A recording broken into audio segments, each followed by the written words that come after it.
Sham, I have one of the busiest restaurants in the world. The place is packed. People are lining up. There is no room for people to sit. But when I look at my numbers, I am losing money. Is that possible? And this is what we're going to be talking about in 3, 2, 1. And here we go. Hello, everybody. Welcome. My name is Sham, known in the community as a responsible restaurant owner. And since 2008, I've been helping people open and run their first successful restaurants, along as my own, out of the Silicon Valley, California. And end of 2017, I said, you know what? Why don't I go ahead and start sharing this knowledge with the world? Well, why?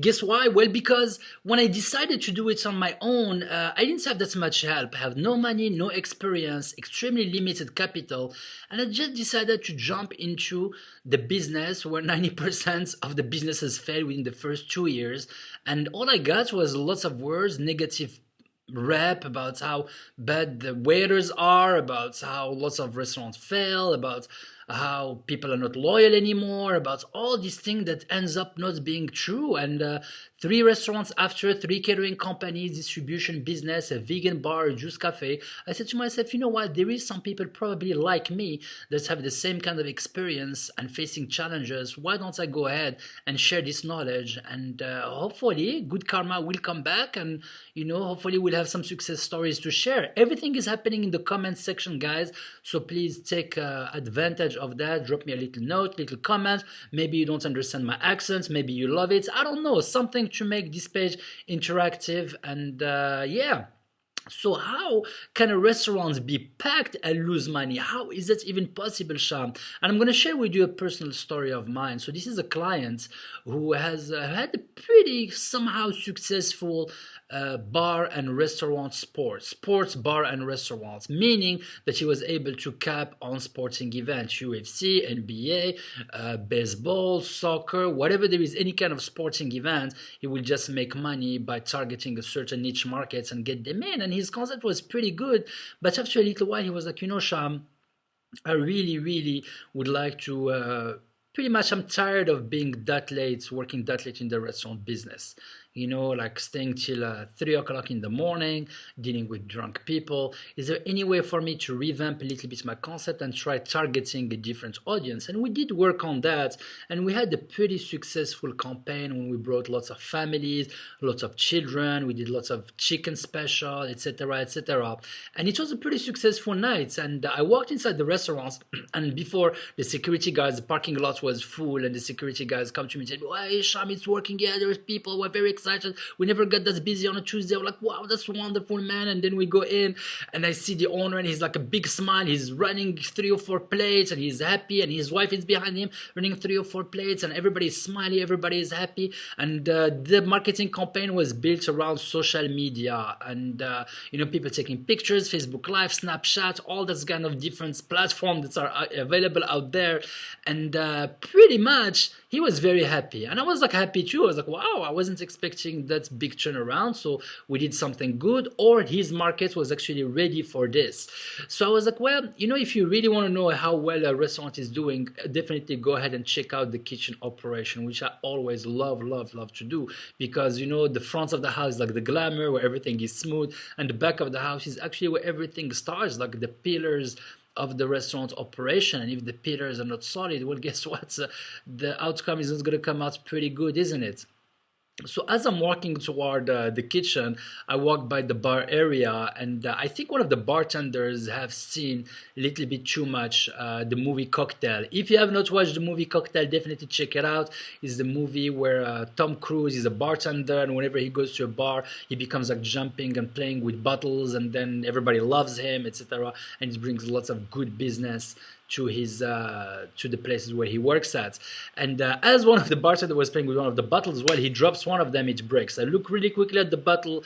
That bottle costs about $50. The problem was not the cost of the bottle. The problem is like how much money the restaurant could have been able to generate from it. A lot, probably about $500.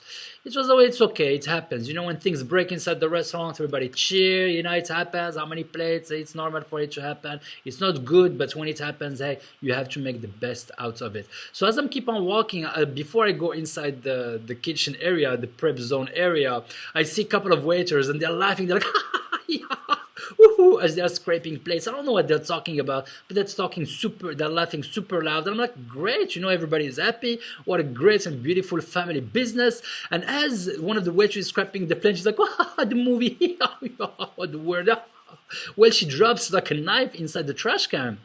And I'm looking at her, I'm walking by, and I look at her from the side of my eye, and she does not pick up that knife. 150%, she does not pick it up. I keep on walking inside the kitchen, and as soon as I go walk inside the kitchen, I hear, "Hey, Max, did you pull the chicken out of the oven?" And I hear back, "Oh, Holmes, no, I did not. I completely forgot about it, Holmes." So they go and they open the oven, and there is a bunch of smoke coming out of it. So there is 39 pieces of chicken that were lost. $2 per piece of chicken, no problem. But the thing is how much we could have been able to sell them for. $10 per piece of chicken per appetizer, which was the theme of the night. Service is going to be delayed. People may not be as happy, but that's $390 worth of pretty much money lost. So I keep on going, and as I'm walking, I hear the sound of the garbage disposal in the back. Somebody is turning it on and off, and I go real quick. And literally, the dishwasher was turning the garbage disposal on and off. And I look at him, I'm like, "Dude, what are you doing?"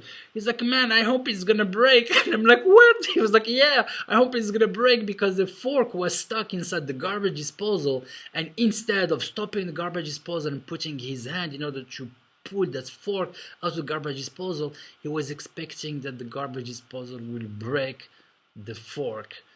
And something broke just fine. The garbage disposal broke, and that's a $650 bill. I could not have any more. I left the restaurant, and on my way out, the owner is like, "Hey man, where are you going?" I'm like, "Well, I will be back toward closing." And around 1:30, I come back, and the owner is delighted. He literally broke a record, sold $14,000. He never sold as much on a Tuesday. He was delighted. He was like, the campaign was a success. I was like, "Well, I have bad news for you." He's like, "Yeah." I was like, "What did you hear about the garbage disposal?" He was like, "Yeah, I did." "How much is it going to cost you?" It was $700. If your restaurant is in the West or the New World, New World is like the Americas, Canada, the United States, developed countries, Europe, pretty much countries where labor cost is very high, you do know from a very basic standpoint that the profit margins are around 10%. A smart restaurant owner should be able to do 25-30% of profit if they are pretty good about their menu engineering, their design, and they trim a pretty good team and know what to move when, etc., etc. But let's assume 10%. So I was like, okay, so if you sold 14,000, assuming 10% more or less, that's $1,400 worth of profits, minus $700 for the garbage disposal, minus all the loss of the chicken, minus all the loss of that bottle that was broken, minus all the loss of everything that gets thrown in your trash can. And that's what I was able to witness in 5 minutes. God knows how many other things are happening. And after breaking the night down by 3 o'clock in the morning, we realized that, hey, you know what? We broke even. This is a night where this was supposed to be a record night, and we broke even on a record night. Now, guys, is it possible for that to happen? Yes. And how can you prevent that from happening? It's a matter of having a proper onboarding process. Many employees go inside the restaurants and they do not know that the profit margins are so low. So you have to let them know about it. And you have to earn the respect of your employees. Your employees are not going to do anything extra for the safety of your establishment if they do not respect you. And that's why how a proper onboarding process comes in. Let them know about the corporate culture. Lots of people tell me, "Sham, I have amazing food, amazing service." It is not enough, buddy. You need for your team to have your back when you are not around if you want to keep your sanity and if you want to last and be profitable, And it's amazing for us in the hospitality industry. Whenever we have one night that's actually good, that energy is enough to erase all the bad vibes that were before, and it's a beautiful thing. But one good night a week is not enough. You want to have successful nights every single night. So that was how you can lose money even if you have plenty of guests. My name is Sham. I would love to connect. Please do check out the comment section. Give me a like, share, and until we meet again, remember the secret ingredient is love.